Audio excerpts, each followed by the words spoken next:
I have rebooted my sourdough and I feel like it is time to make some sourdough bread. I got a nice new bread bowl, although it is a popcorn bowl, so I am going to make some bread.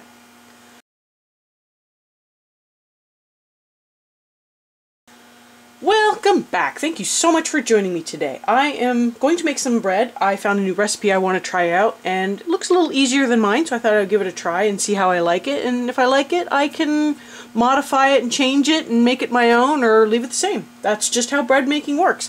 If you're new here, I'm Kathryn, the Aerogarden Homesteader, and today is a country white sourdough. Country farmhouse white, I guess is what the official recipe name says, but I don't know that it really matters what it's called.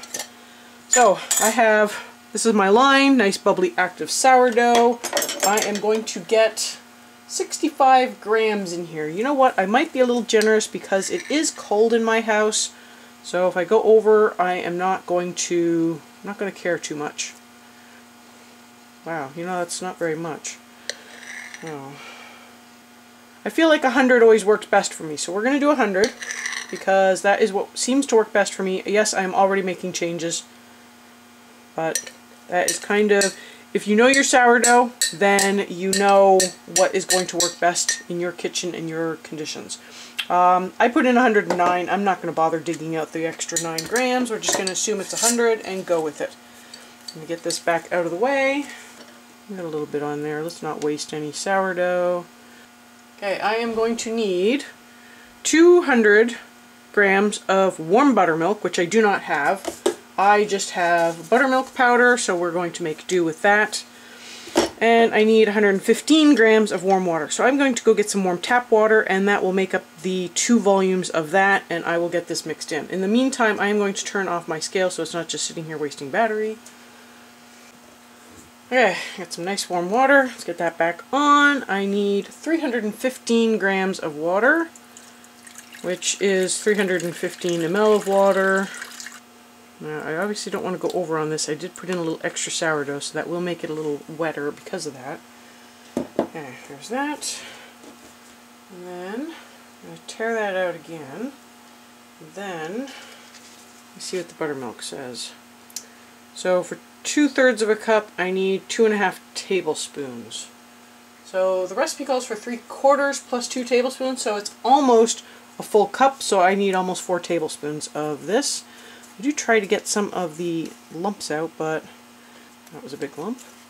And 4. So about 50 grams is what it's looking like. I'm just going to make that 50 grams. Is extra buttermilk going to hurt? There we go, 50 grams. Give that a little stir. This stuff does not dissolve very well. I normally put it in with my dry stuff because I find it just doesn't dissolve. Mind you, if I like this loaf, I will probably just bite the bullet and get some real buttermilk. Calls for 15 grams of oil. I feel like that could have been substituted with butter. If you like that nice buttery taste in your bread, that would probably be a good addition. Okay, let me see. Needs a little sugar. 12 grams of sugar. Really? I feel like I fight with the scale all the time. There we go. Okay, so it says 12 grams is 1 tablespoon, so I guess. Oops, oh well. Okay.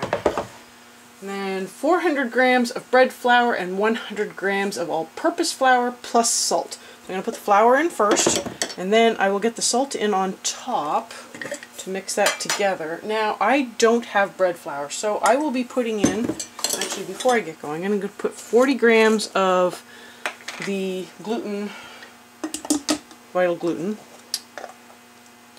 Yeah. And that should get me my 400 grams of bread flour. There you go. Okay. And then the rest of that will be bread flour. So it should be 500 grams total to get me all of the flour content. So I'm just going to plop that in there. I will make sure to put the recipe link below. I got this from the Feast and Farm Cooks YouTube channel, and she said she got it from the Artisan Sourdough Made Simple book. So if you have the book, then you have the recipe. If you follow the other channel, then you may have already seen this recipe, but this looked like a fun recipe to try, so I am giving it a try. And finally, I need 9 grams or 1.5 teaspoons of sea salt. I don't have fine sea salt. We're just going with the coarse kosher salt here. Definitely make sure you're adding salt, otherwise your bread will be super bland. Bread needs salt. The salt also prevents it from over-rising as well, so it is a requirement. Okay, I believe I have all of the ingredients in here. Now, the easy part of this is you mix it to a shaggy dough and you let it sit for about half an hour to an hour. Then you give it a rough shaping again, and then you let it just truck along for your 12 to 18 hours, however long it takes to do your bulk ferment. So, very simple. I am starting this at, it's not quite 3 in the afternoon, so the point is I should be able to resume this in the morning, and then it'll have all day to bulk ferment, like shaping, not bulk ferment, but to the second proofing, and then that will put me right in time for a nice bread for dinner, I hope.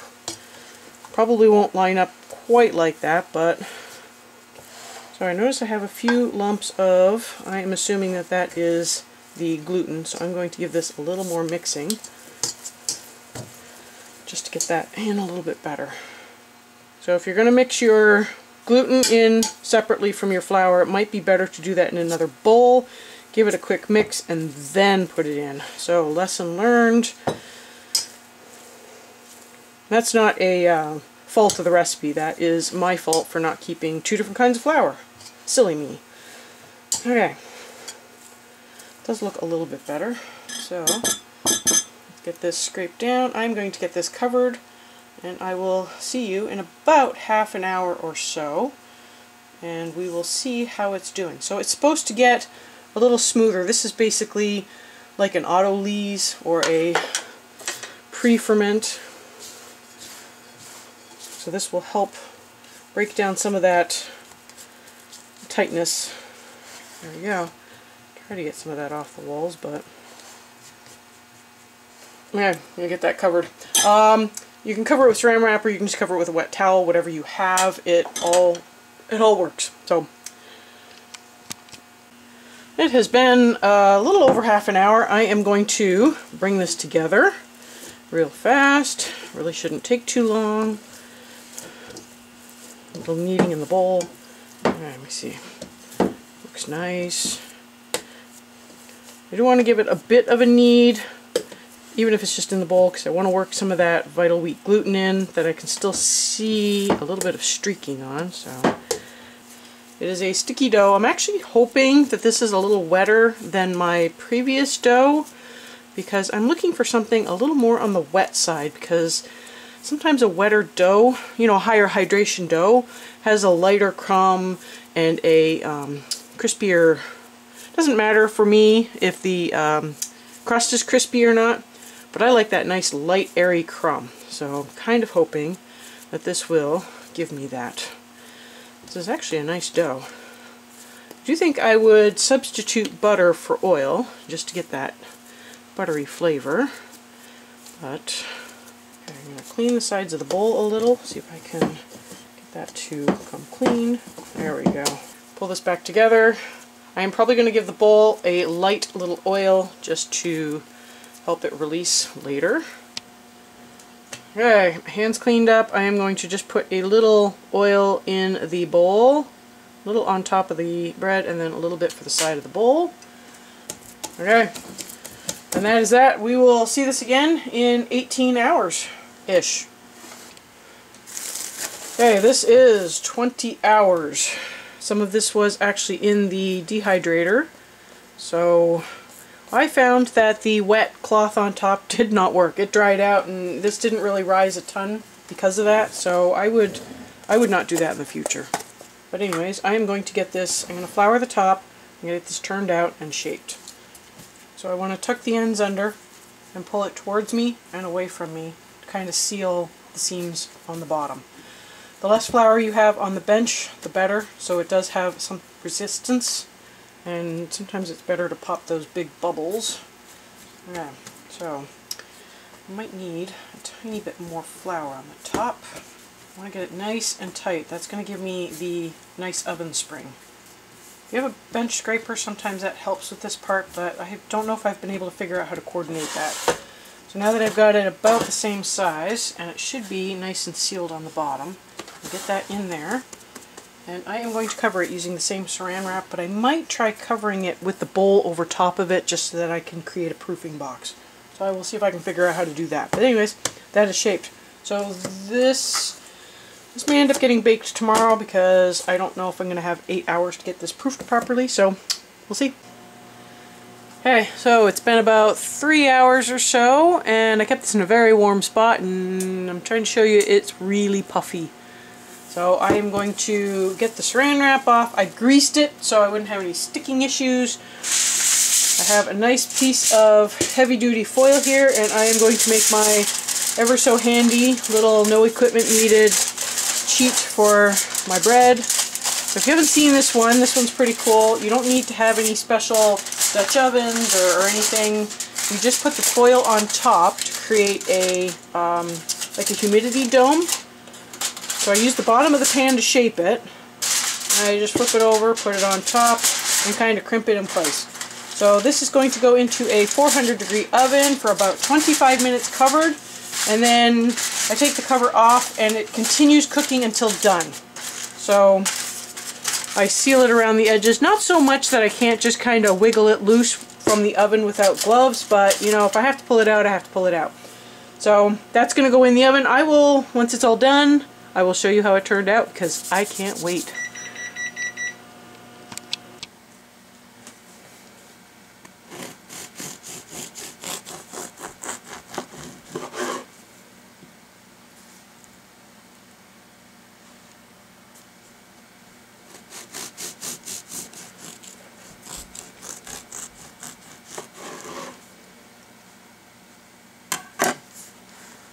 So I did get a little overproofing. I got a nice big bubble there, but the bread turned out nice.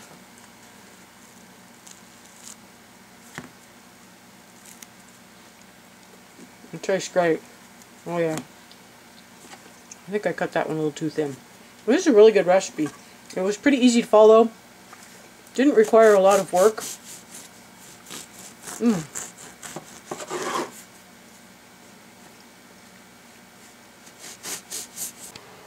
And on to the plant update for this week. The celery is growing insane, which is kind of annoying in a way because the lettuce is seemingly doing poorly, but you know, you can't win. So I do have a few yellowing ones back there that I will need to pull off. The chickens will be happy to have those. I did increase the amount of food I gave them because I was seeing a little bit of discoloration on the leaves. So I do have a little bit of burning here, and I'm not sure why, and I will have to put the light back up. Over here, this one's doing fine, and this one has gone to seed, so I will need to pull that one out and give it to the chickens. The chickens are going to be so happy. In fact, I think it might be time to actually just start new lettuce. This is gone to seed as well. Looks like this one has, and that one definitely has. And I did come down here and finally use up a good chunk of this, actually. I made a frittata, and so this one I've been using in salads because it's got nice small leaves. And that one I pulled off a bunch of leaves and made a frittata with it, so it was actually quite nice. It was a good use for it. And then up here I have, here, I'm going to turn the fan off for a second. These ones, they're still trying to form heads, so that's pretty good. This one though, I'm not sure what's going on. It might be trying to go to seed, or maybe I just have some of the leaves are just busting through. Not 100% sure. And then, yeah. So I did try giving one of these more food, and I think it was this one. I think I gave this one twice the amount of food as I gave this one. And I'm checking to see if that changes anything. Maybe with these head lettuces they need more food, especially with a fan on them. So in the end, this one got the normal amount of food a harvest should have, while this one still got half the amount of food that I felt that leafy greens seemed to like better. So maybe my conditions have changed now that I have a fan on them, but yeah, I'm still not seeing any differences, but I'll let these ones go another little bit. As long as they don't go to seed, I'll let them go and see what happens. I'm sure I could probably cut them off at the base and just find good leaves in the inside to make a salad with. And up here, the cilantro is doing pretty good. I still have the color change thing going on. Got a few crispy leaves. Probably need to feed this one soon. This one's on a slightly different schedule, which is throwing me off completely, and it's kind of annoying. And then the seeds, some of them are starting to sprout, so hopefully I will be able to get these in the other Aerogarden downstairs and get some more going. But in the meantime, this is what we've been using. I've been using a little bit of it, harvested a couple, but they're still kind of a little small, so I can't take a whole bunch. And finally, the green peppers and the tomatoes. These are still doing pretty good. I still see lots of flowers. I don't know if you can see that flower back there. There's a lot of peppers still hiding around in here that sometimes they're just hard to find, but yeah, it's still, I mean, it's growing off in all kinds of wild directions. This one is still staying relatively compact though, so I'm pretty pleased with that. And then the tomatoes, I went through and I did prune a bunch of, so I kind of pruned it at a node, so I have the tomato stalk here with, you know, with the fruit, and then I pruned it so it wouldn't keep going up. The problem with that is it keeps shooting out more suckers, so I have to go through and I have to keep pulling suckers. This is, I'm pretty sure this is not the plant that I think it is. It just does not seem to be behaving like a very small, determinate, you know, tomato. And then I don't know why, but I'm having trouble with the seedlings. This is the second seedling I've planted that's kind of gone all wonky and, you know, looking poorly. And over here, I finally just took a shoot, a sucker, and I just stuck it in a pot. There's nothing in there. There's no cotton wool, there's no peat pot, nothing. It's just, I just stuck it in there to root it. And it'll probably take over for this one. I'm probably just gonna have to get rid of this one. It looks really poorly. I was tempted to actually put in a Roma tomato seed and get that going just so I could compare, but you know, I've been pulling all these suckers off, of which there's tons. They're just everywhere. But I've been pulling all these suckers off, and I think that might be the best use for that other side.